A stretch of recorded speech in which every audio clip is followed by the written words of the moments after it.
সামাজিক সুরক্ষা যোজনা প্রকল্পের মাধ্যমে শ্রমিকদের বিনামূল্যে পরিষেবা দেওয়ার উদ্দেশ্যে ইংরেজবাজার পৌরসভার উদ্যোগে আয়োজিত হলো বৈঠক বৃহস্পতিবার। এদিন ইংরেজবাজার পৌরসভার সভাকক্ষে আয়োজিত এই বৈঠকে পুর চেয়ারম্যান কৃষ্ণেন্দু নারায়ণ চৌধুরী সহ অন্যান্য কাউন্সিলর এবং আধিকারিকেরা উপস্থিত ছিলেন।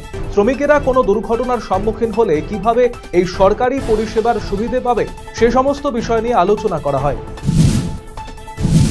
শিক্ষাঙ্গনে দুষ্কৃতীদের দৌরাত্ম্য ঘটনা বালুরঘাট শহরের তারুণচন্দ্র হাই স্কুলে।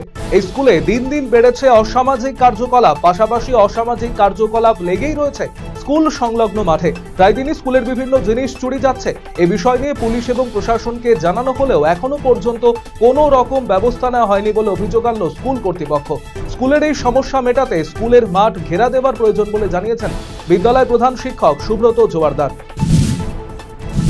ঘন ঘন ট্রেন দুর্ঘটনা ট্রেন যাত্রীদের মধ্যে আতঙ্ক তৈরি করেছে। এরই মধ্যে তুফানগঞ্জ রেল স্টেশনে মাটি ধসে গর্ত তৈরি হওয়ায় অনেকের মধ্যেই আতঙ্ক তৈরি হয়েছে।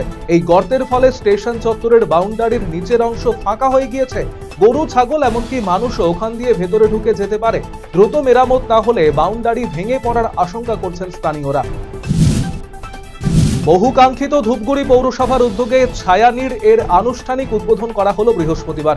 পশ্চিমবঙ্গ সরকার ও ধূপগুড়ি পৌরসভার উদ্যোগে ভবঘুরেদের জন্য নির্দিষ্ট বাসস্থানের ব্যবস্থা করা হয়, যেখানে শুধু থাকা নয়, ভবঘুরেদের জন্য সম্পূর্ণ বিনামূল্যে খাবার, স্বাস্থ্য পরিষেবা থেকে শুরু করে সমস্ত রকম পরিষেবা বিনামূল্যে প্রদান করা হবে। বৃহস্পতিবার এই ছায়ানীড়ের উদ্বোধনী অনুষ্ঠানে উপস্থিত ছিলেন ধূপগুড়ির মহকুমা শাসক পুষ্পা দলমা লেপচা, সঞ্জয় প্রধান, গেইল সেন লেপচা সহ অন্যান্যরা। 50 শয্যা বিশিষ্ট এই ছায়ানীড়ের দায়িত্বে থাকছেন ধূপগুড়ি পৌরসভার সেলফ হেল্প গ্রুপের সদস্যরা। 28 আগস্ট তৃণমূল ছাত্র পরিষদের প্রতিষ্ঠা দিবস। তার আগে বৃহস্পতিবার তৃণমূল ছাত্র পরিষদের তরফ থেকে ফ্লেক্স এবং পোস্টার প্রকাশ করা হলো। এদিন কলকাতায় গান্ধী মূর্তির পাদদেশে সেই পোস্টার প্রকাশ অনুষ্ঠানে উপস্থিত ছিলেন তৃণমূল ছাত্র পরিষদের রাজ্য সভাপতি তৃণাঙ্কুর ভট্টাচার্য।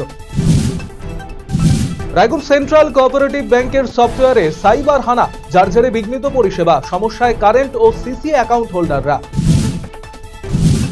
এলাকাবাসীদের দাবি পূরণে মালদার হরিশ্চন্দ্রপুর 1 নম্বর ব্লকের ভিঙ্গল পঞ্চায়েতের ঝিকোডাঙ্গা গ্রামে রাস্তা নির্মাণ কাজের সূচনা করা হলো বৃহস্পতিবার।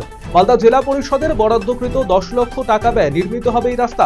এদিন এই কাজের সূচনা পর্বে উপস্থিত ছিলেন জেলা পরিষদের সদস্যা মার্জিনা খাতুন, জিয়াউর রহমান সহ অন্যান্যরা উপস্থিত ছিলেন। বর্ষাকালে মশাবাহিত রোগের মোকাবিলায় উদ্যোগী হলো কালিয়াগঞ্জ পুরসভা। বৃহস্পতিবার শহরের বিভিন্ন নর্দমায় ছাড়া হলো গাপ্পি মাছ। এদিন পুরসভার অফিস সম্মুখে নিকাশি নালায় নিজ হাতে এই গাপ্পি মাছ ছাড়ার সূচনা করেন পুরপ্রধান রামনিবাস সাহা ও পুরসভার ভারপ্রাপ্ত কার্যনির্বাহী আধিকারিক মদন মণ্ডল। পুরসভার স্যানিটারি ইন্সপেক্টর সুরজিৎ কৈরি সহ অন্যান্যরা উপস্থিত ছিলেন।